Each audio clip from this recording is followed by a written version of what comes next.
Hello viewers, আসসালামু আলাইকুম। Welcome back to science solution by Fahad. Science solution by ফাহাদে ভেক্টরের আমি যে ক্লাসটা নিয়েছিলাম, যে ইন্ট্রোডাক্টরি পার্টটা ছিল, ইন্ট্রোডাকশন, সেখানে ভেক্টরের যে টপিকসগুলো নিয়ে আলোচনা হচ্ছিল সেগুলোর মধ্যে সবচেয়ে মোস্ট ইম্পর্টেন্ট কিছু টপিক্সে আজকে আলোচনা হবে। সেটা হচ্ছে নোটেশন অফ ভেক্টর। 3 নাম্বার যে পয়েন্টটা ছিল নোটেশন অফ ভেক্টর। তো একটা ভেক্টর প্রকাশ করার জন্য কিভাবে আমরা প্রকাশ করব, একটা ভেক্টরকে কিভাবে লিখবো, বা কিভাবে আমরা এটাকে প্রকাশভঙ্গিটা কিরকম থাকবে সেটা নিয়ে আজকে কথা বলবো। তো ভেক্টরের প্রকাশ আমরা চারভাবে করতে পারি, আসলে অনেকভাবেই করা যায়। তো এই চারটা হচ্ছিল বেশি প্রমিনেন্ট আর কি, বেশি দেখা যায়।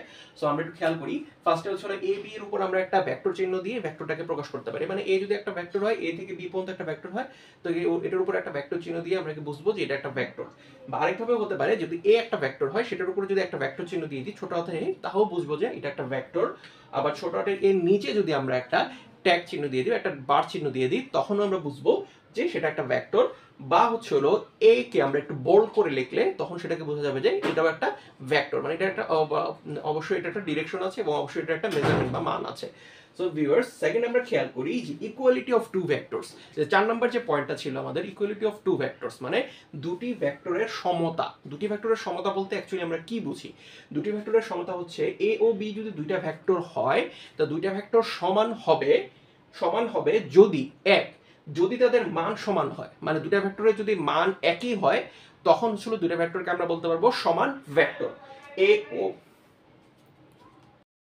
দুটো ভেক্টরের যদি মান সমান হয় তখন আমরা বলতে পারি সমান ভেক্টর।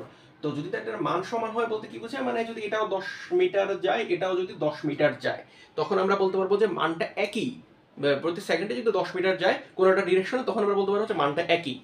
আবার আরেকটা জিনিস হচ্ছিল, যেটা দিক অভিন্ন বা একই হবে, দিকটাও হতে হবে একই দিকে। আরেকটা জিনিস হচ্ছিল, ধারক রেখা যদি একই বা সমান্তরাল হয়, ধারক রেখাটাও হতে হবে একই বা সমান্তরাল। সো এখানে এটা সবচেয়ে বেস্ট এক্সাম্পল হচ্ছে কোনো গাড়ির চাকা। কোনো একটা গাড়ির চাকা যখন আমরা গাড়িটা চালাই, তখন এটা হচ্ছে একদম সমতা, ভেক্টরের সমতাটাকে সুন্দরভাবে প্রকাশ করে। তো আমাদের এই তিনটা পয়েন্ট বোঝার জন্য আমরা গাড়ির চাকার যে এক্সাম্পলটা সেটা একটু ভালো মতো দেখার চেষ্টা করব। প্রথমত দেখিনি, দুটো গাড়ির চাকা দেখতে পাচ্ছি আমরা। এই দুটো গাড়ির চাকাকে যদি আমরা খেয়াল করি যে প্রথম চাকাটা যদি 10 মিটার পার সেকেন্ড বেগে যায়, সাথে যে আরেকটা চাকা আছে সেই চাকাটাও 10 মিটার পার সেকেন্ড বেগেই যাচ্ছে, সাপোজ ধরে নিলাম। তার মানে দুইটার মান কি পেলাম? সমান। দুইটার মান সমান। তার ফার্স্ট যে আমাদের এই ইয়েটা ছিল, শর্ত ছিল, সেটা কিন্তু প্রুভ হয়ে গেল যে দুটি ভেক্টর এ ও বি, দুটো ভেক্টর যদি সমান হবে যদি তাদের মান সমান হয়। তার মানে এখানে মান সমান। 2 নম্বর, তাদের দিক অভিন্ন বা একই হতে হবে। অবশ্যই গাড়িটা যে যাচ্ছে দুইটা চাকারই দিক একই দিকে, মানে এদের দিকের কোনো আলাদা দিকে যাচ্ছে না, যে একটা চাকা এই দিকে যাচ্ছে আর একটা চাকা অন্য দিকে যাচ্ছে, অপোজিট দিকে যাচ্ছে, দুইটা চাকা একই দিকে আছে, তার মানে দিকটাও হচ্ছে একই।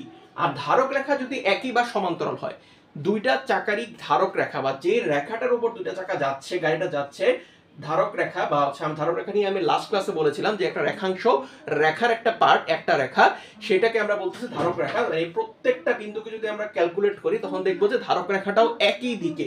তার মানে ধারক রেখা যদি একই বা সমান্তরাল হয়, মানে একই দিকে যদি হয়, কোনো ক্রস কারেকশন না থাকে, একই দিকে যাচ্ছে, তখন হচ্ছে আমরা ধরে নিব যে এটা হচ্ছে ভেক্টরের সমতা, মানে দুটো ভেক্টর সমতার মধ্যে আছে, মানে দুটো ভেক্টর একই বোঝাচ্ছে।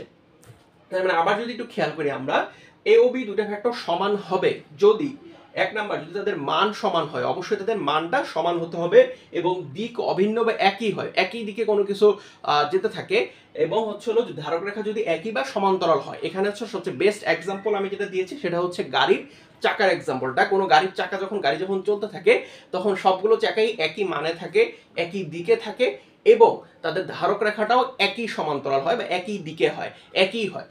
সো ভিউয়ার্স, আশা করি আপনাদের কাছে দুটি ভেক্টর সমতা হওয়ার যে শর্তগুলো, এই শর্তগুলো সম্পর্কে ভালো আইডিয়া হয়েছে, এবং কোন কোন নোটেশন দেখে আমরা বুঝবো যেটা একটা ভেক্টর সেটা সম্পর্কে আইডিয়া হয়েছে।